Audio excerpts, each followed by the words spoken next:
Welcome to ఆటగాడు Prasad and welcome to blog 16. ఈరోజు అయితే మాత్రం మా ఓన్ దింపే డ్యూటీ వాళ్ళ అమ్మగారికి పడిందనమాట. అంటే బాబు గారు ఎవరిని రమ్మంటే వాళ్ళు రావాలి దింపడానికి. సో ఇంటి దగ్గర మనకు వర్కౌట్ చేసే టైం చాలా దొరికింది. మనకు ప్రొజెక్టర్ ప్రసాద్ అనే ఛానల్ కూడా ఉందన్నమాట. అందులో ఖుష్బూ గారి బయోగ్రఫీ అయితే చేసి పెట్టాను, చూడకపోతే ఒకసారి చూడండి.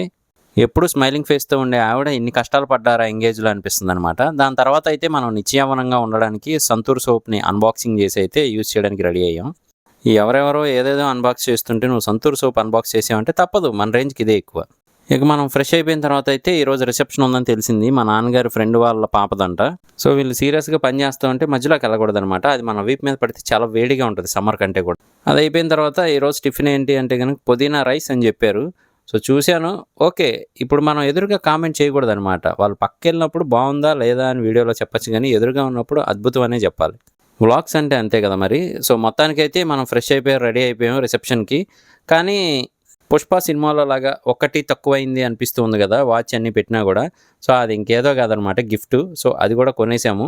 ఏంటో చిన్నప్పుడు చదివింపుల సెక్షన్ అని రకరకాలుగా ఉండేవి, ఇప్పుడు అన్నీ మూసేసి ఓన్లీ డైరెక్ట్గా విష్ చేసామా, భోన్ చేసామా, వచ్చేసామా, ఇలా అయిపోయిందనమాట. సరే ఎవరిష్టం వాళ్ళది. కాకపోతే కొంచెం ఆ రిసెప్షన్కి వెళ్ళినప్పుడు అలాంటివి ఏమైనా తీసుకెళ్తే అక్కడ తీసుకునే వాళ్ళు కూడా హ్యాపీ ఫీల్ అవుతారు. అంతా అయిపోయింది, ఆఫీస్కి వచ్చేసాం. తర్వాత అయితే ఈ మూవీ చూసాను. ఈ మూవీ నేమ్ ఏంటో గెస్ చేసి కింద కామెంట్ చేయండి మావా. ఈలోగా మన పెద్ద దొరగారిని తెచ్చే టైం అవనే వచ్చింది. సో పెద్ద దొరగారిని అయితే తీసుకొచ్చి ఈరోజు నాతో పాటు ఆఫీస్లో ఉంచక తప్పలేదు, కొన్ని అనివార్య కారణాల వల్ల. వచ్చినోడు తినగా ఉంటాడా, ఉండడు. అది గెలక ఇది గెలక చేస్తూ ఉంటాడు. మళ్ళీ లేనిపోని ఇబ్బందులు ఎందుకులే అని చెప్పి అయితే ఏం చేద్దాంరా అంటే స్నేక్ అండ్ ల్యాడర్ ఆడదాం అన్నాడు. నిజానికి అప్పట్లో వైకుంఠపాలి అని చెప్పి చిన్న షీట్స్ ఉండేవి, దాంట్లో రోజంతా కూర్చొని ఆడేవాళ్ళం. సండే హ్యాపీగా ఉండేది. ఇప్పుడు ఏంటో అన్నీ డిజిటల్ అయిపోయినాయి అనమాట. సరే ఇక పనుండి బయట వాచ్ షాప్కి అయితే రావాల్సి వచ్చింది. ఏందో వీడియో తీస్తూ ఉంటే నేనేదో గన్ తీసి బెదిరిస్తున్నట్టు అందరూ ఆశ్చర్యంగా చూస్తూ ఉన్నారు. సరే ఇంకెక్కువసేపు ఇక్కడ ఇలా వీడియో తీయడం కరెక్ట్ కాదని అది ఆపేశాను. తర్వాత కొంచెం సర్వీస్ అది జరుగుతూ ఉంటే వెళ్ళి చూశాను అనమాట. ఏందిరా అంటే పైన మాత్రమే షైనింగ్ ఉంటుంది, లోపలన్నీ వైర్లు. పైగా ఈ వైర్లన్నీ కనెక్ట్ చేసి స్విచ్ చేస్తే ధడేలు మన సౌండ్ వచ్చింది, వైర్లు కాలాయి.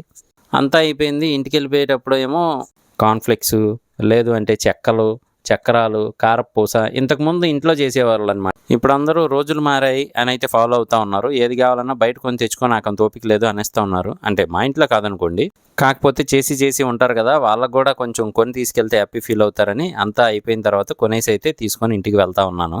కళ్ళు తెరిస్తే మార్నింగ్ అవుతుంది, కళ్ళు మూసుకుంటే నైట్ అయిపోతుంది. ఏందో అర్థం కావట్లేదు. మరి చలికాలమా లేదంటే కలికాలమా అనేది మీరే కామెంట్ చేయండి మావా.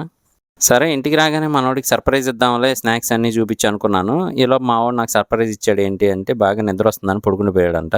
ఇది మామ ఈరోజు బ్లాగు. లైక్ చేయి, అలాగే కామెంట్ చేయి, సబ్స్క్రైబ్.